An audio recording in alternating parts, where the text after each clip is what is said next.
কয়টা রাষ্ট্রের প্রেসিডেন্ট ছিলেন? 36টা। জোরে বল, কয়টা রাষ্ট্রের প্রেসিডেন্ট ছিলেন? আল্লাহ নবী বলছেন লাউ কানা বাদি নবীন লা কানা ওমর, আমার পরে যদি আল্লাহ করে নবী বানাইতো আমার ওমরই নবী বানাইতো। জোরে বল না সুবহানাল্লাহ, আর জোরে বল না সুবহানাল্লাহ। সেই ওমর আল্লাহর আল্লাহ তুমি আমাদের শহীদের মরণ দান করে দিও। মারহাবা করো, খুব মনোযোগ সহকারে শুনবেন। এটা কিন্তু আমি আপনাদের কাছে মানে কোরআন হাদিস থেকে আমি বলতেছি। ওমর বললো আল্লাহ তুমি আমাদের শহীদের মরণ দান করে দিও আল্লাহ। আল্লাহ আর আমি যেন মদিনায় ঘুমাইতে পারি, নবীর পাশেই যেন আমি ঘুমাইতে পারি, আল্লাহ তুমি আমার কবুল করো। এই দোয়া করলো আমার আল্লাহ রাব্বুল আলামিন ওমরের দোয়া কবুল করেছে। এটা জিকির করে লা ইলাহা ইল্লাল্লাহ মুহাম্মাদুর রাসূলুল্লাহ, লা ইলাহা এটা মুহাম্মাদুর লা ইলাহা ইল্লাল্লাহ। ওজন আমাস রোজা সাইরোনা, ওজে মা বাবার খেদমত সাইরোনা, নামাজ রোজা সাইরোনা, ওজে মা বাবার খেদমত সাইরোনা, ওজন নবীর দরুদ ভুইলো না, ওজন নবীর দরুদ ভুইলো না, ওজন নবী তোমায় ভুলবে না। লা ইলাহা মুহাম্মাদুর লা ইলাহা লা ইলাহা লা ইলাহা ইল্লাল্লাহ মুহাম্মাদুর রাসূলুল্লাহ সাল্লাল্লাহু আলাইহি ওমর দুইটা সাকিব সাল্লাল্লাহ তুমি আমাদের শহীদের মরণ দিও আল্লাহ। মদিনায় আমি যেন ঘুমাইতে পারি, যে হযরত ওমরকে দেখলে ইবলিস শয়তান পর্যন্ত ভয় পাইতো। সুবহানাল্লাহ। ওমর কোন রাস্তাতে যাওয়ার সময় বাঘ যদি থাকতো দৌড়াইয়া পালাইতো, আর ওমর আসতেছে, বাঘও ওমরের দিকে ভয় পাইতো। মারহাবা কর। একবার মদিনায় ভূমিকম্প শুরু হয়ে গেছে। আমার ভাইরা এত ভূমিকম্প, মদিনার লোকেরা হযরত ওমরের পাশে দাঁড়িয়ে দাঁড়িয়ে ডাকতো কামিলুল মুমিনিন, মদিনায় ভূমিকম্প শুরু হয়ে গেছে, বড় ভয় হয়, বড় ভয় হয়, এত বিষম ভূমিকম্প শুরু হয়ে গেছে। হয়তো তোমার কোনো চিন্তা নাই, তোমার সব মানুষ চলে যাও, চিন্তার কারণ নাই। আমিরুল মুমিনিন হযরত ওমর ঘরের থেকে একটা লাঠি বের করে মদিনার মাটির মধ্যে লাঠি দিয়ে আঘাত করার, মদিনার মাটি রে কেন তোরা নড়াচড়া করতেছিস? তোরা কি জানোস না রহমাতাল লিল আলামিন তোদের এই জমিনের মধ্যে ঘুমিয়ে রয়েছে? সুবহানাল্লাহ। কিয়ামত পর্যন্ত আর কোনদিন মদিনায় আমার আল্লাহ তাআলা ভূমিকম্প দিবে না। সুবহানাল্লাহ। যেমন 36টা রাষ্ট্রের প্রেসিডেন্ট ছিলেন। মারহাবা কর। ওমরের ছেলের নাম ছিল আব্দুল্লাহ। নাম কি? ওমরের ছেলের নাম কি ছিল? আব্দুল্লাহ। ইমাম হাসান হুসাইন এরা ছিলেন দুই ভাই। কয় ভাই? দুই ভাই। আল হাসান ওয়াল হুসাইন সাইয়্যিদা শাবাবি আহলিল জান্নাহ। ইমাম হাসান হুসাইন বেহেশতের ভিতরে যুবকদের সর্দার হয়ে যাবে, আর নবীর বিটি মা ফাতেমা খাতুনে জান্নাত বেহেশতের ভিতরে মহিলাদের সর্দারনি হয়ে যাবে। মারহাবা কর। তো হঠাৎ করে ইমাম হাসান হুসাইন, ইমাম ওমরের ছেলে আব্দুল্লাহ ইমাম হুসাইনের দুইজনকে বলছে, এই তোমরা গোলামের বেটা, গোলাম এর বেটা, গোলামের বেটা গোলাম। আব্দুল্লাহ কইছে গোলামের বেটা গোলাম। ইমাম হাসান হুসাইন দুই ভাই কইছে, এই আব্দুল্লাহ তুমি গোলামের বেটা গোলাম। তা আব্দুল্লাহ কয়, আমার বাবা 36টা রাষ্ট্রের প্রেসিডেন্ট, আজকে আমার গোলামের বেটা গোলাম বলে এত বড় সাহস। ওমরের দরবারে গিয়ে আব্দুল্লাহ কইতেছে, বাবা নবীর দুইটা নাতি ইমাম হাসান হুসাইন, ওরা যে দুই ভাই, আমার গোলামের বেটা গোলাম কইছে। কই তাই নাকি বাবা? আসলে বলছে? কয় হ্যাঁ বাবা। তুমি কি ভালো করে শুনছো? কয় হ্যাঁ, ওরা দুই ভাই আমার গোলামের বেটা গোলাম কইছে। কয় ঠিক আছে, আগামীকাল শুক্রবার জুমার নামাজের পরে ইমাম হাসান হুসাইনের বিচার আমিও নিজে করে দিব। আমার ভাইরা তারপরের দিন শুক্রবার জুমার নামাজের পরে, জুমার নামাজ কমপ্লিট হয়ে গেলে হযরত ওমর মুসল্লিদেরকে বলেন, এ মুসল্লিরা তোমরা কেউ যাবা না? সব মানুষ বসো, আজকে একটা বিচার আছে, নালিশ আছে। সবাই ভয় থরথর করে কাঁপতেছে। ওমর বিচার করবে, তারিখ ছেদ করবে, ওমর কার বিচার করবে? আজকে সবাই থরথর করে কাঁপতেছে। ইমাম হাসান হুসাইনের আব্বা হযরত আলী হযরত আলী উনি মনে মনে ভাবতেছেন না ওমর কার বিচার করবে, আজকে কার বিচার হবে। ওমরের দরবারে আলী চিন্তায় পড়ে গেলেন, সব মুসলিমরা চিন্তায় পড়ে গেলেন, কারণ ইবলিস ওমরের দেখে ইবলিস শয়তান ভয় পাইতো, মানুষেরা ভয় পাইতো। জোরে বলুন সুবহানাল্লাহ, আর জোরে বলুন সুবহানাল্লাহ। আমার ভাইরা হযরত ওমর বলেন তোমরা সবাই বসো, আজকে একটা নালিশ আছে, আজকে একটা বিচার আছে। সব মানুষ বসে গেল।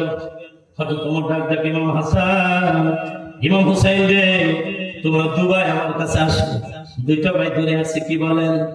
আমি শুনলাম তোমরা দুবাই আমার ছেলে আব্দুল্লাহর গোলামের বেটা গোলাম কইছে, কয় হ এখনো কইলাম গোলামের বেটা গোলাম, যেরকম না সুবহানাল্লাহ মুখের সামনে বলে দিয়ে দিছে। ইমাম হাসান হুসাইনের আব্বা হযরত আলী ওমর পাশে দাঁড়ানো ছিল। হযরত আলী আল্লাহ আমার দুইটা সন্তান ওমরের মুখের সামনে ওমরের গোলাম কইল, না জানি কি বিচার করবে। হযরত আলী দুগাল বেয়ে তার চোখের পানিগুলো জমিনে পড়তেছে। সুবহানাল্লাহ। ওরে বন্ধুরে মুসলিমরা কাঁদতেছে, সর্বনাশ, হযরত ইমাম হাসান হুসাইনের বিচার করবে। এবার কথা আসলে গোলাম বলেছে, গোলামের বেটা গোলাম, দু ভাই আমরা বলেছি, কাগজ দিলাম কলম দিলাম, তোমরা দুবার লিখে দাও গোলামের বেটা গোলাম। অত তোমার কাগজ দিলাম কলম দিলাম, তোমরা দুবার লিখে দাও গোলামের বেটা গোলাম। ইমাম হাসান ইমাম হুসাইন দুবার লিখে দিলেন গোলামের বেটা গোলাম। এবার হযরত আলী হযরত ওমর কাগজের টুকরাটা হাতে নিয়ে একবার সুমু খায়, এবার বুকে লাগায়, চোখের পানিগুলো ছেড়ে দিয়ে কাঁদতেছে। মুসলিমরা ডাক ডাক সর্বনাশ, আবার ওমর কেন কাঁদে, কিসের জন্য ওমর কাঁদতেছে? হযরত ওমর ডাক ডাক মুসলিমরা রে, যেদিন আমি দুনিয়া থেকে চলে যাব, আজরাইল আলাইহিস সালাম যেদিন আসবে আমার জানটা ধরে নিয়ে যাবে, কুসুম কুসুম গরম পানি কইরা যখন তোমরা আমার গোসল করাবা, গোসল করাইয়া যখন তোমরা আমার খাটে শোয়াবা, খাটে শোয়াইয়া যখন তোমরা আমার কাপড়ের কাপড় পরিয়ে দিবা, কথা দে রে এই গোলামের বেটা গোলাম এখন কাগজের টুকরাটা আমার কাপড়ের কাপড়ের মধ্যে তোমরা লাগাইয়ে দিয়ে দিও। জোরে বলুন সুবহানাল্লাহ। ও আমার ভাইরা, ও আমার মামুনেরা গো, মুসলিমরা ডাকতে বলে কেন দিব গো, কিসের জন্য দিব? হযরত ওমর ডাকতে বলে হাসরের ময়দান যেদিন শুরু হয়ে যাবে, আমি ওমর যদি গুনাহগার হয়ে যাই, আল্লাহর দরবারে সিজদা করে কাঁদবো, মালিক রে দুনিয়ার বুকে তোমার হাবিব তোমার বন্ধুর নাতি ইমাম হাসান হুসাইন ওরা দু ভাই আমার গোলাম কইছিল, আল্লাহ এই জন্য আল্লাহ তুমি আমার মাফ করে দিয়ে দিও। জোরে বলো সুবহানাল্লাহ। নারে তাকবীর, লিল্লাহি তাকবীর। ওই আল্লাহর কইতো আল্লাহ তুমি আমার শহীদের মরণ দিও আল্লাহ, আর মদিনায় যেন আমি ঘুমাইতে পারি, আল্লাহ তুমি আমার শহীদের মরণ দিলে শহীদের দরজা দিয়ে মানুষ যারা শহীদ হয়ে যাবে শহীদের দরজা দিয়ে আল্লাহ জান্নাত দিয়ে দিবে। জোরে বলুন সুবহানাল্লাহ। আল্লাহ নিজে কোরআনের মধ্যে বলেন, ওয়ালা তাকুনু লিমান ইয়াকতালু ফি সাবিলিল্লাহি আমওয়াত বাল আহইয়াউ ওয়ালাকিন লা তাশউরুন।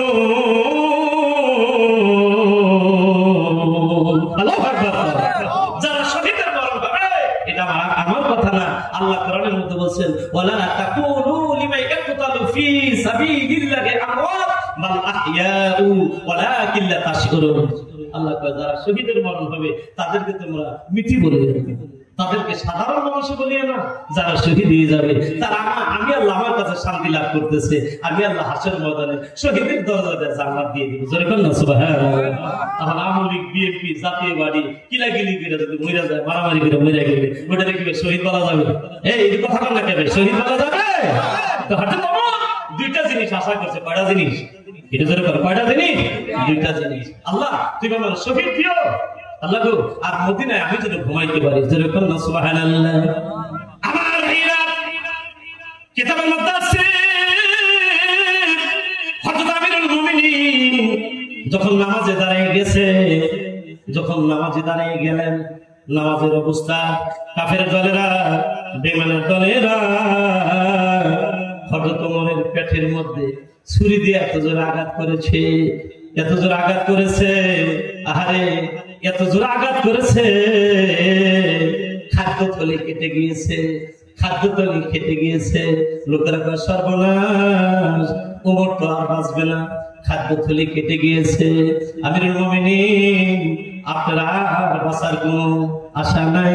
হযরত ওমর আলহামদুলিল্লাহ, আলহামদুলিল্লাহ, আমার মালিক আমি কইছিলাম আল্লাহ শহীদের মরণ আল্লাহ তুমি আমাদের দান করে দিও, আমি যেন মদিনায় ঘুমাইতে পারি। আমার মালিক আমার আল্লাহ তাআলা আমার দোয়াটা কবুল করেছে। আলহামদুলিল্লাহ, আলহামদুলিল্লাহ, জোরে বলুন সুবহানাল্লাহ। ওরে বন্ধুরে, আমার নবীর কোন ডায়লগ শুনিয়া, নবীর সাহাবাদের জীবনে শুনিয়া, খোদার কসম এক ফোঁটা চোখের পানি যদি কারো নাকের আগে এসে হাজির হয়ে যায়, আমার মালিক আমার আল্লাহ হাসরের ময়দানে ডাক দিয়ে বলবে, আমার বান্দা বান্দি রে, তোর এক ফোঁটা চোখের পানি আমি আল্লাহ তাআলা যদি হাসরের ময়দানে এক পাল্লায় তুলে দেই, আর আমার পৃথিবী যদি এক পাল্লায় তুলে দেই, পরিশেষে দেখা যাবে আমার বান্দা, আমার বান্দির চোখের পানির পাল্লাটাই আমার দরবারে বেশি ভারী হয়ে যাবে। জোরে বলুন সুবহানাল্লাহ, আর জোরে বলুন সুবহানাল্লাহ। এক ফোঁটা চোখের পানি নবী সাহাবাদের জীবনে সেটা যদি পড়ে, এই চোখের পানি পড়ার দাম আছে, লাভ আছে আল্লাহর কাছে। কার কাছে?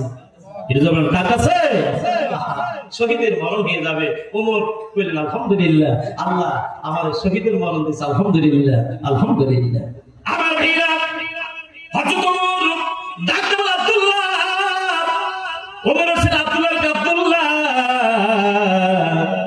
হযরত আয়েশা সিদ্দিকের কাছে গিয়ে কর, আব্দুল্লাহ হযরত আয়েশা সিদ্দিকের কাছে গিয়ে কর, হযরত আয়েশারে গিয়ে আমার সালাম দিয়ে জানিয়ে দে, আমি নবীর কদমের পাশে ঘুমাইতে চাই, আমি নবীর কদমের পাশে ঘুমাইতে চাই। আমার নবী যেখানে ঘুমাইছে ওখানে 4টা কবর আছে, আমার নবী যেখানে ঘুমাইছে ওখানে 4টা কবর আছে। আমার নবীর পাশে হযরত আবু বকর ঘুমিয়ে রয়েছে, আর একটা কবর খালি আছে, ঈসা আলাইহিস সালাম দুনিয়াতে আসবে, উনি ঘুমাবে। আর একটা কবর খালি আছে, হযরত আয়েশা ওই কবরের মধ্যে ঘুমাবে। আয়েশারে জানিয়ে দে, আমার মন চায় আমি আয়েশার কবরটা আমারে ভিক্ষা দেয়, আয়েশা যেন কবরটারে ভিক্ষা দেয়। আমার নবীর কদমের পাশে যদি আমি ঘুমাইতে পারি, আমার আল্লাহ তাআলা হয়তো বা নবীর উসিলায় আমার মাফ করে দিয়ে দিবে। জোরে বলুন সুবহানাল্লাহ। যা আব্দুল্লাহ, তুই আয়েশারে গিয়ে আমার সালাম দিয়ে এই কথাটা গিয়ে কর। আমার ভাইরা, আব্দুল্লাহ হযরত আয়েশার পাশে গিয়ে দাঁড়িয়ে দাঁড়িয়ে কাঁদতেছে।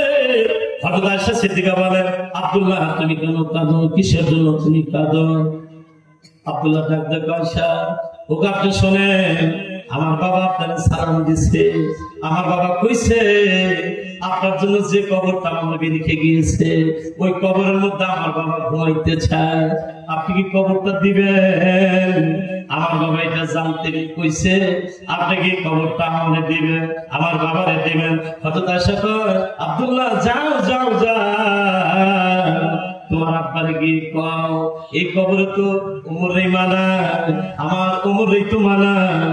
ওমরের কথা আমার প্রাণের স্বামী রাহমাতাল লিল আলামিন কইছে, লাউ কানা বাদি নাবিন লা কানা ওমর, আমার পরে যদি আল্লাহ কেউ নবী বানাইতো আমার ওমরেই আল্লাহ তাআলা নবী বানাই দিত। জোরে বলুন সুবহানাল্লাহ, আর জোরে বলুন সুবহানাল্লাহ। আমার ভাইরা, ও আমার মা বোনেরা, এইজন্য নবী যেদিন দুনিয়া থেকে চলে গেলেন, হযরত ওমর তরবারি হাতে নিয়ে ডাকতে মদিনার মানুষেরা, রে কাফেরের দলেরা যারা আছো, কেউ যদি নবীর মিথ্যে বলো, আমি ওমর ঘোষণা করলাম আমার তরবারি থেকে তোমরা কেউ রক্ষা পাবে না। জোরে বলুন সুবহানাল্লাহ। একটু জিকির করি, আল্লাহ আল্লাহ আল্লাহ আল্লাহ আল্লাহ আল্লাহ আল্লাহ আল্লাহ আল্লাহ মারহাবা, আল্লাহ আল্লাহ আল্লাহ মুর্শিদ নামে এত মধু, দয়াল নামে এত মধু, খাইলে মধু ফুরায় না, আমার মন হইয়াছে দেওয়ানা। আল্লাহ আল্লাহ আল্লাহ মারহাবা, আল্লাহ আল্লাহ আল্লাহ আল্লাহ আল্লাহ মুর্শিদ নামে এত মধু, দয়াল নামে এত মধু, খাইলে মধু ফুরায় না, আমার মন से देवाना या अल्लाह अल्लाह अल्लाह अल्लाह अल्लाह मुर्शिद नामे या तो मधु गयो हमारे कोइरा से जादू गयो जे खाइया से नामे मधु बाजान जे खाइया से नामे मधु সেই হইয়াছে দেওয়ালা আমার মন হইয়াছে দেওয়ালা ইয়া আল্লাহ আল্লাহ আল্লাহ আল্লাহ আল্লাহ আল্লাহ আপনি পাঞ্জাতন নবীজি আপনি পাঞ্জাতন আপনার প্রেমে বানায় আল্লাহ সারা জগত আপনি পাঞ্জাতন নবীজি আপনি পাঞ্জাতন আপনার প্রেমে বানায় আল্লাহ সারা জগত আল্লাহ আল্লাহ আল্লাহ মা ফাতেমা হযরত আলী মাওলা আলীর দল গয়া মা ফাতেমা হযরত আলী মাওলা আলীর দল গয়া আপনি পাঞ্জাতন নবীজি আপনি পাঞ্জাতন আসলে সময় দাও আল্লাহ বলতে বলতে প্রায় 50 মিনিট